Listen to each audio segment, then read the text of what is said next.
get excited sometimes. They never said the structure of debate is bad. So the burden of the negative is to prove that the affirmative is a bad idea. They don't do that. They don't even discuss like the different harms. All they say is the act can't be solved because the power struggles will replace themselves in the end, and I will handle that on the critique flow. Based on your flow, you have to vote affirmative in this round because they don't prove that the affirmative is a bad idea. They just prove that their act is a good idea as well. Since they don't prove that the affirmative is a bad idea and that we can't solve for our harms, you have to vote affirmative on presumption.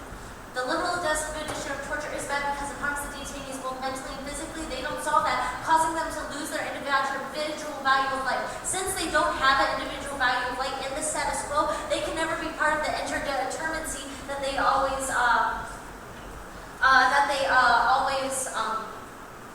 they can't be a part of the interdependency that the alternative wants to make them a part of the collective, because they're going to always be separated from the collective because they don't have their sense of self. That's the Carroll card talking about the bad Muslim techniques and explaining how they lose themselves, and the Zimmerman impact card that is at the bottom that says they lose their value of life because we take it away from them by placing them under these enhanced interrogation techniques. And the only way to break down this form of liberalism is having a definitional rupture of the word torture. The definition of intense interrogation is a way to shield rupture, and only that rupture of the word shapes the political reality and gets us all on the same page, and that this debate space is a discussion of that word.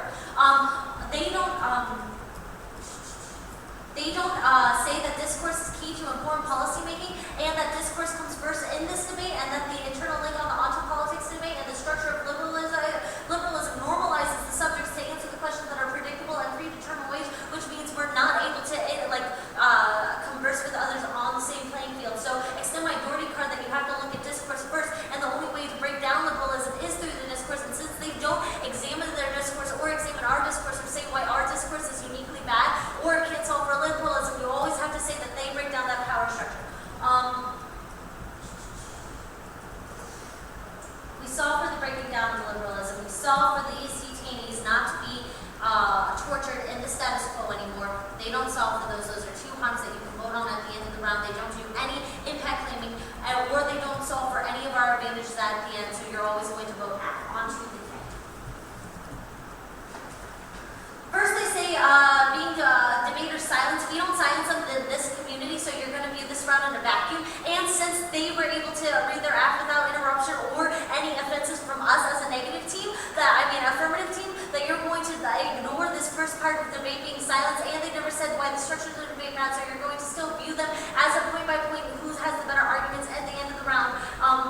With the framing above, they say they don't engage with our rhetoric, which means they don't engage in discussion in the debate space by negating and saying no, that's not torture like, or enhanced interrogation is bad, or torture is good, or any of those arguments. We're not saying those are arguments that they have to make, but those are arguments that they didn't make to test the affirmatives, test if the affirmative is competitive or not, or should be done. They say that HR activists is for people and you can't separate them. The plan solves human rights abuses that are happening in the status quo, so that's a clear reason there, under their framework, where you can vote for the app. They don't solve for these human rights abuses, and they don't spell out where human rights abuses will be helped underneath the implementation of their plan. They just give you this vague structure on how it will all work after you vote for them. They say that all can solve for the harms of the app, and the detainees in Congress are separated from from this discussion, and even if the individuals in the room share their interdeterminacy, it never says how the detainee, how other people will be subsumed by this interdeterminacy, and we'd all be a part of the collective that they're arguing.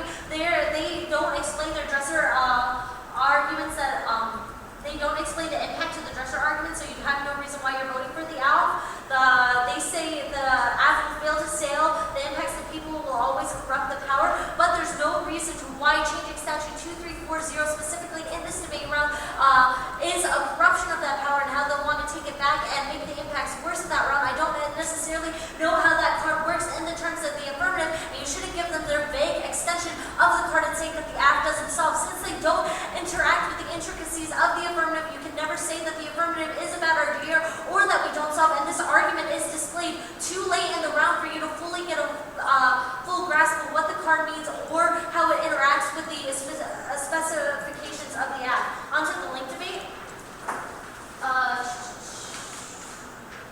The oppression link answered on the case debate. We showed both sides of the oppression, both the authors of the cards, Bradbury and Brown, and the interrogations, and the people that are being harmed. The fear of death, the Santos, and Bukal are out of context. We are taking a mass control against the suffering of populations that are not in fear of death. And he is talking about what makes people people, not that we are fearing death or we that, not the fear of death, but not that we are all individuals in their words and their individual advocacies prove that we are individuals in the world and we shouldn't be subsumed into the collective, because when we're a collective, those ideas get pushed to the back burner and we don't care about personal advocacies. On the perm debate, the affirmation of the alternative is not mutually exclusive. The affirmative criticizes the underpinning of U.S. policy liberalism. Liberalism claims our equality and social justice, uses Cartesian dualism to separate the person from their mind